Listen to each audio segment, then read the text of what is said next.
makan di atas sampan, makannya ayam bakar, ayam betutu.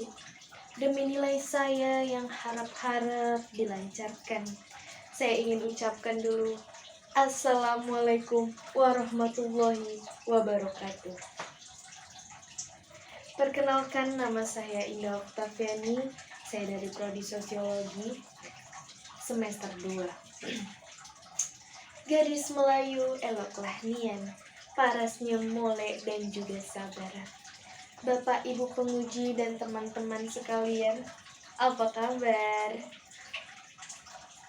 Di sini saya ingin berterima kasih kepada Bapak Ibu penguji dan teman-teman sekalian yang akan menonton video saya di YouTube. Untuk itu saya ingin berpantun satu kali lagi. Dekat lebaran beli baju, sampai kaki sakit bertanduk. Kata orang nasib negeri yang maju, lahir dari wanita yang terpadu. Berdasarkan pantun yang tadi saya sampaikan, saya ingin memberikan tips 5 cara memajukan stratifikasi wanita di lingkungan sosialnya. Yang pertama, apakah itu stratifikasi? Stratifikasi atau strata atau dalam bahasa Latinnya yaitu stratum merupakan tingkatan-tingkatan atau penggolongan di lingkungan sosial. Lalu, apa itu strata wanita di lingkungan sosialnya? Banyak yang bilang kodrat seorang wanita itu hanyalah berberes-beres, mengemas rumah, membersihkan, membantu orang tua, memasak, dan lain sebagainya. Ingin saya tegaskan sekali lagi bahwa kodrat wanita itu hanya 3. Yang pertama yaitu menstruasi, yang kedua yaitu hamil, yang ketiga yaitu menyusui. Mengapa saya mengangkat tema ini untuk menjadikan sebuah materi? Hal ini dikarenakan banyak sekali kasus-kasus yang bertebaran mengenai seorang wanita, bahwa wanita itu seharusnya tidak bersekolah tinggi, bahwa wanita itu seharusnya hanya diam saja di rumah. Dapat saya tegaskan bahwa hak kita sebagai manusia juga tidak bisa dibatasi, bahkan hingga ke pendidikan. Manusia berhak menentukan ingin setinggi apa pendidikannya. Untuk itu kenapa masih banyak yang membatasi pendidikan seorang wanita. Lalu banyak sekali kasus-kasus dalam beberapa waktu ini, yaitu mengenai pelecehan seksual, pelecehan secara verbal maupun non-verbal yang dilakukan oleh oknum-oknum yang tidak bertanggung jawab, oleh orang-orang predator yang tidak memiliki perasaan pada wanita. Lalu wanita yang sebagai korban, ketika dia mulai speak up dan menceritakan apa yang terjadi terhadap dirinya, orang-orang di sekitar hanya akan mengatakan, ya salah kamu sendiri. Mungkin kamu pakai baju yang pendek. Mungkin kamu membuat laki-laki itu naik fetishnya. Miris. Padahal ini merupakan tindakan dari korban yang sangat benar ketika dia mulai menceritakan apa yang terjadi terhadap dirinya, namun orang-orang di lingkungan sekitarnya hanya akan mencemooh dirinya sendiri. Saya sangat menyayangkan hal ini. Belum lagi kenakalan-kenakalan remaja yang terjadi. Perempuan-perempuan yang duduk di bangku perkuliahan, yang duduk di bangku sekolah, menikah karena sebuah kecelakaan, hamil. Tapi sekolahnya hanya akan mengeluarkan wanita tersebut dengan alasan dia mempermalukan nama sekolah atas kehamilannya. Memang benar, yang dia lakukan itu adalah sebuah kesalahan dan tidak pantas dilakukan. Sangat melenceng dari norma-norma agama dan kebudayaan yang ada di lingkungan kita. Hal itu merupakan sesuatu yang sangat tabu untuk orang Indonesia tentunya. Tapi tidak menutup kemungkinan bahwa perempuan tersebut harus menutup gelarnya, menutup kebebasan haknya untuk bersekolah, untuk menempuh pendidikan yang lebih tinggi. Sementara laki-laki yang melakukan hal itu bisa dengan sangat santainya menjalankan pendidikan. Dalam hal kepemimpinan juga, wanita kerap kali sering dianggap sebagai lelucon ketika ia berkata, "Saya ingin menjadi seorang pemimpin." Lalu orang-orang di lingkungan sekitarnya mengatakan kalau kamu ingin menjadi pemimpin, kamu kan seorang perempuan, mana mungkin. Tidak boleh. Selagi masih ada laki-laki, kenapa harus perempuan yang memimpin?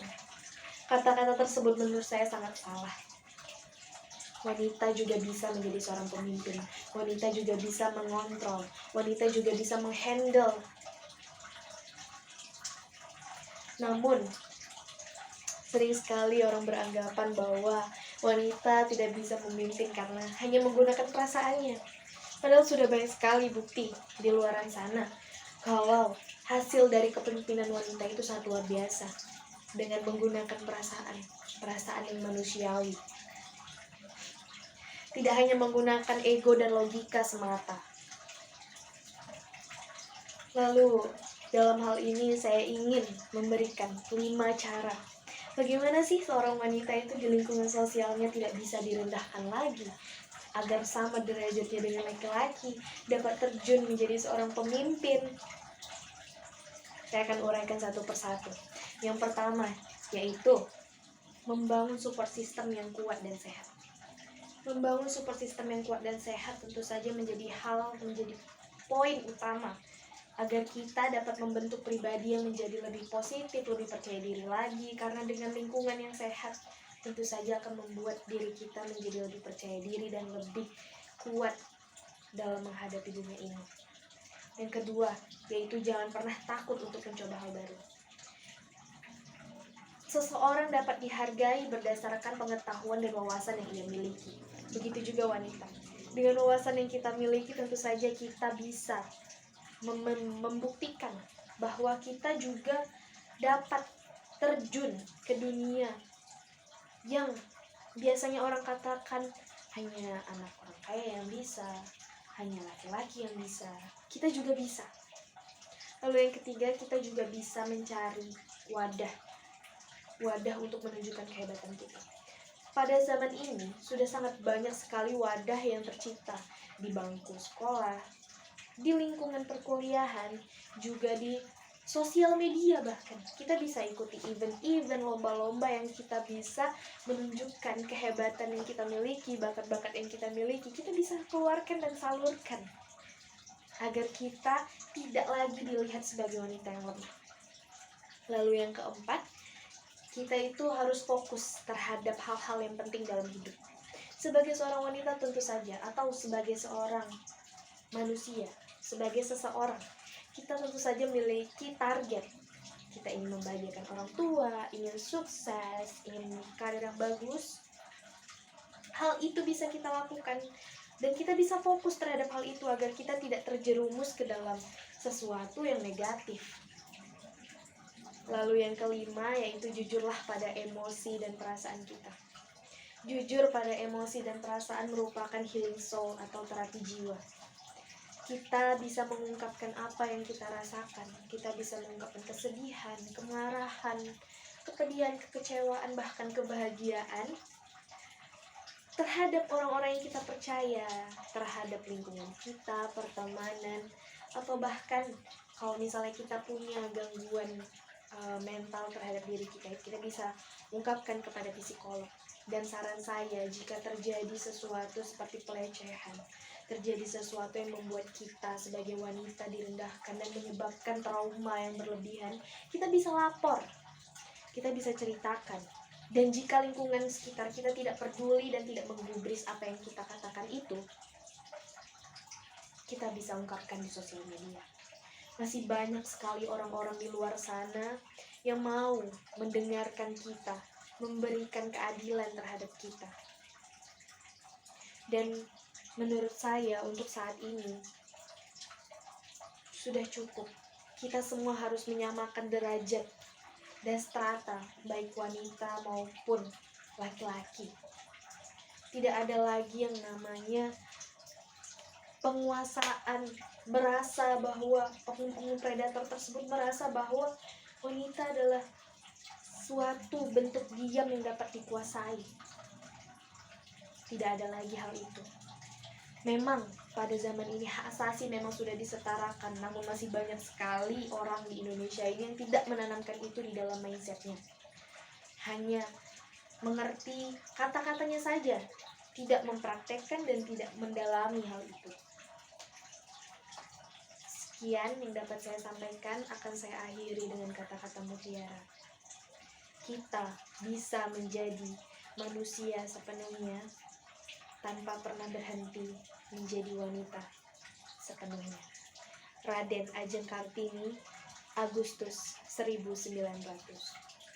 Wassalamualaikum warahmatullahi wabarakatuh.